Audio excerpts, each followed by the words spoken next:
Kaya ito, Kuya Mel, ang 5,000 at sana madala ka na rin sa ospital, ano? At sabi nga nung tita mo, anong ate mo, ay dadalhin ka raw.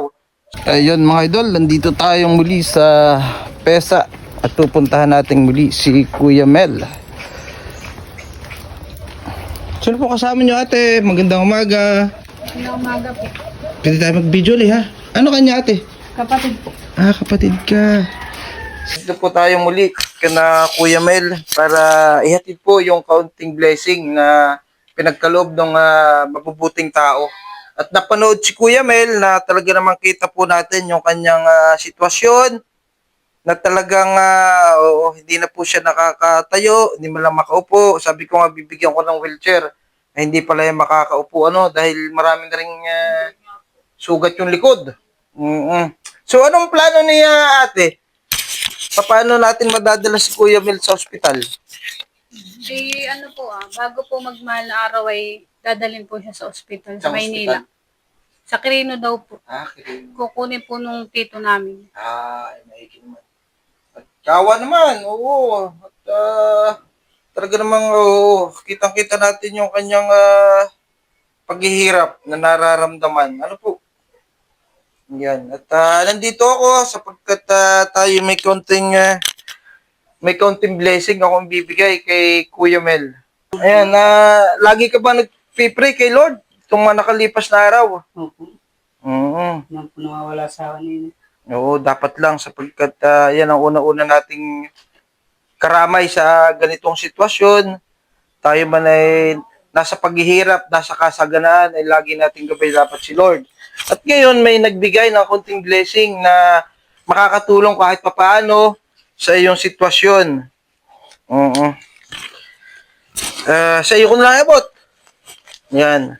Yan mga idol, salamat pong muli sa mabubuting tao na nag-aabot at sumusuporta sa vlog ni Jojo Malasakit at sa mga taong kagaya ni Kuya Mel na talagang alam natin na lubos ang kanyang nadaramang ang paghihirap na nadarama dahil sa kanyang karamdaman. Yan, ito Kuya Mel, tanggapin mo itong 5,000 na galing sa ating mababait na followers na may pusong handang tumulong sa kagaya mo na may karamdaman. Ito po mga kababayan ay talagang mga OFW ang karaniwang tumutulong sa akin na talagang laging nandyan para magbigay ng kaunting tulong sa mga may karamdaman.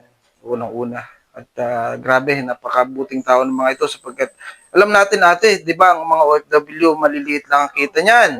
Dahil hindi kagaya ng mga malalaking negosyante na talagang sagana. Pero sila yung mga buhay na bayani natin na nasa ibang bansa. Yan, sila po yung mga buhay na bayani natin na talagang nagsasakripisyo para sa kanilang pamilya.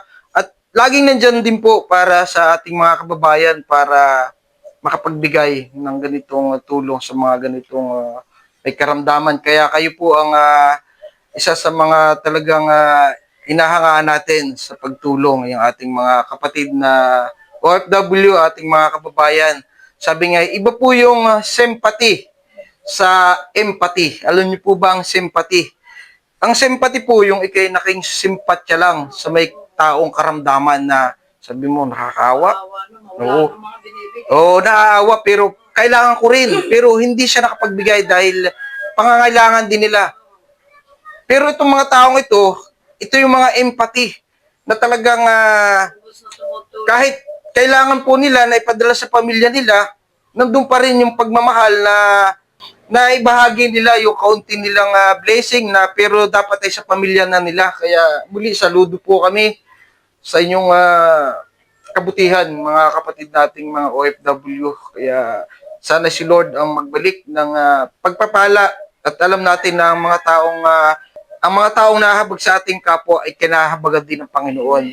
At ang taong nagmamahal, tumutulong ay talagang tutulungan din ng Panginoon. Di po ba ate?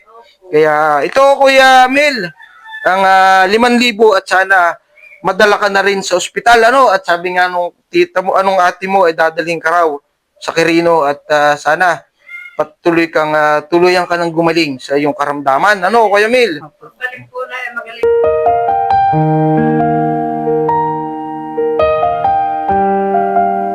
Pwede bang ipanalangin ka namin, Kuya Mel? Sandali lang. Yan, Lord, sa umagang ito, kami po ay lubos na nagpapasalamat sa mga taong may mabubuting kalooban na patuloy mo pong hinihipo. Alam namin, Panginoon, na ikaw lubos na makakapagpagaling kay Kuya Mel, bagamat may mga doktor na gagamot, ikaw po rin po ang lubos naming sinasampalatayahan na lubos na makakapagpagaling sa lahat ng taong may karamdaman. Kaya, Panginoon, patahipo mo po ang taong ito at alam ko po na nararamdaman mo ang kanyang paghihirap na nararamdaman sa kanyang buhay. Kaya umaasa po kami, Lord, na gagaling siya at malulunasan ng doktor ang kanyang karamdaman. Muli, maraming salamat, Panginoon, sa patuloy mo pong magpapala sa bawat isa na nangangailangan. In Jesus' name, Amen. May puso palang pagod, may pamilyang Pasalamat po ako sa mga tumulong sa akin. Malaking dagdag na po ito para sa pagpapagamot ko po sa Maynila. Maraming salamat po sa mga tumulong sa akin. Yan, pasalamatan pala natin. Banggitin ko yung pangalan. Yan, ayun, nagpapasalamat po kami kay Ma'am Mary Gay Poserio Yola from Canada. Yan, kay Ma'am Mary Gay Poserio from Canada. Si Pitagay Panta rin dati. At naninirahan sa Canada.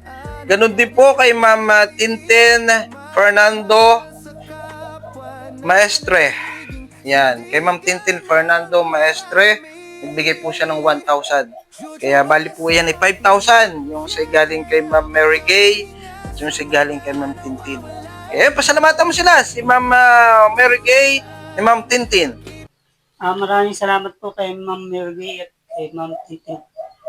Ang tulong po itong binigay niyo sa akin. Salamat po. Yan, salamat po muli sa ating mga OFW. Maraming salamat po sa mga tulong sa akin, mga tumulong po sa akin. Talagang nakikinig po. Sana po ay gumaling na.